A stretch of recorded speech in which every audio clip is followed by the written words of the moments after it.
But first, we'll take a look at the big energy developments in the news last week in West Virginia.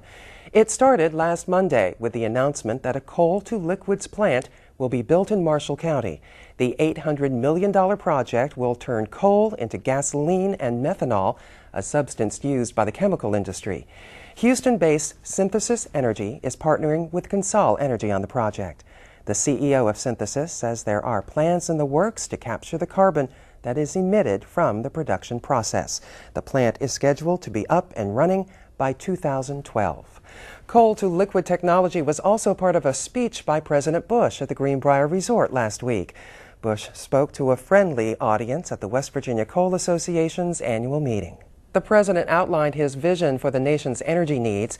He says meeting demand will require a mix of energy sources, including coal and oil, but also wind, solar, and biofuels. Above all, the president wants energy to come from domestic sources.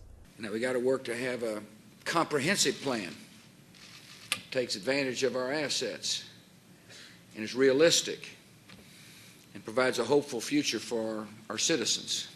Even though the president was speaking to a gathering of the coal industry, he dedicated more time to oil drilling than coal in his remarks.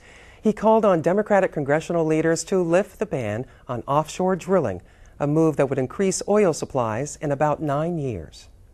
Members are fixing to go home on their August break. They get to explain to their citizens why nothing positive has happened. Looking forward to listening to the explanations. Congressman Nick Rahall accompanied the president to the Greenbrier on Air Force One. Rahall chairs the House Committee on Natural Resources and opposes the president's offshore drilling plans. The two didn't come to an agreement on that, but Rahall says he did talk up the potential of coal-to-liquid technology during the trip. And finally, late on Friday last week, the State Public Service Commission issued its ruling on a controversial high-power transmission line. It will run through 8 West Virginia counties, from the Pennsylvania border in Monongalia County to the Virginia border in Hampshire County. Whether or not this line is needed and where to put it generated almost 900 letters from citizens and 21 different petitions. Emily Corio has been covering this story, and she joins us from Morgantown. Emily, welcome. Glad you're here. Thank you. So what exactly did the Public Service Commission decide to do? The Public Service Commission granted Allegheny Energy's request to build a high-voltage power line that, as you said, will go from north-central West Virginia all the way across to the eastern panhandle, covering about 114 miles in West Virginia. It will actually start in southwest PA, and it will end up in northern Virginia. Now give us some background, a review, if you will. Most of the Public Service Commission staff had announced previously that they found that there really wasn't a sufficient need for this line. So what changed? What changed was an agreement made in April that said Allegheny Energy would give the state about $40 million towards energy assistance programs and also some rate recovery for industrial customers. And then the staff of the PSC also said, well, instead of just looking at the time frame till 2011, we'll look a little bit farther down the road and say that, yeah, the state could use this line in maybe by 2015, for example. I remember the consumer advocate for the PSC being here after that agreement had been reached, and he felt he had gotten a good deal because he had gotten, rate cuts, price cuts on power for consumers, and he felt that this agreement was a good deal. What's the local impact of having a transmission line run through a particular area? Well, local people here were concerned about property values, they were concerned about environmental issues, they were concerned about possible health effects of having a power line go across their property or near their home. Ultimately, the Public Service Commission decided that those were individual concerns of individual property owners, and that the Public Service Commission has to look at the good of the public versus just an individual property rights issue. Now, these are transmission lines, but they have to hook up to a power plant that generates power, probably a coal-burning power plant. So will there be more coal burned in West Virginia or in Pennsylvania or in Virginia as a result of this transmission line?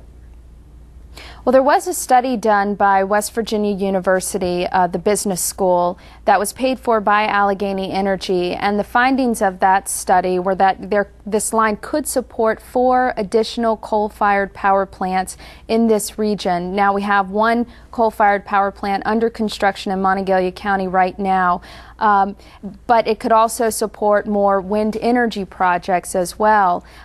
So it's hard to say at this point if this line means that, yes, there will be more coal-fired power plants, there will be more wind energy projects. What we know right now is that this line would support more.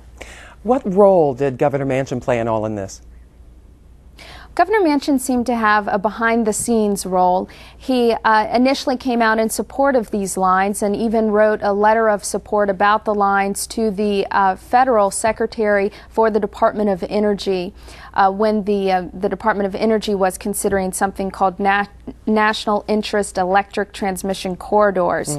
And most of West Virginia is in one of those corridors now. But Governor Manchin expressed support for both the corridor and the power lines. And then he kind of stepped back from that a little bit and said, well, I want to make sure that the power lines benefit the citizens that will have these lines going through their communities. And so he's now proposing a transmission tax, and he's announced earlier this week that he will introduce a bill that will institute a transmission tax that would bring more revenue back into the counties where these power lines are being built and save customers money if they have a power line going across their property. Even the CEO of Allegheny Energy doesn't even mind the governor's proposal. He actually supports the governor's proposal to tax this transmission line. There are legal challenges, correct? Well, the Sierra Club plans to appeal the decision to the Supreme Court, but it first has to go through some other formal proceedings first. And, for example, it has to ask the Public Service Commission to reconsider its decision, which it has already done this week. And so it has a 30-day window from when the decision was issued last Friday to actually appeal the decision to the Supreme Court in the state. Now, the transmission line that we're talking about right now is nicknamed TrAIL. There is a second high-powered transmission line proposed in this state. It's called PATH, TrAIL and PATH. What's the status of the PATH project? Right, and PATH stands for Potomac Appalachian Transmission Highway, and that's being proposed by American Electric Power. It would run from the John Amos plant near Charleston to Martinsburg, where it would hook up with other lines in Virginia.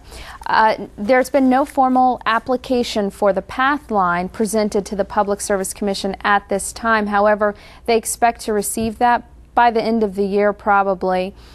There have been some informational meetings held around the state within the past couple of weeks, and more happening this week and next week, to introduce people who live in the communities where PATH will potentially run through to the project, show them possible routes. It's something that Allegheny Energy also did with the TrAIL line back in December of 2006.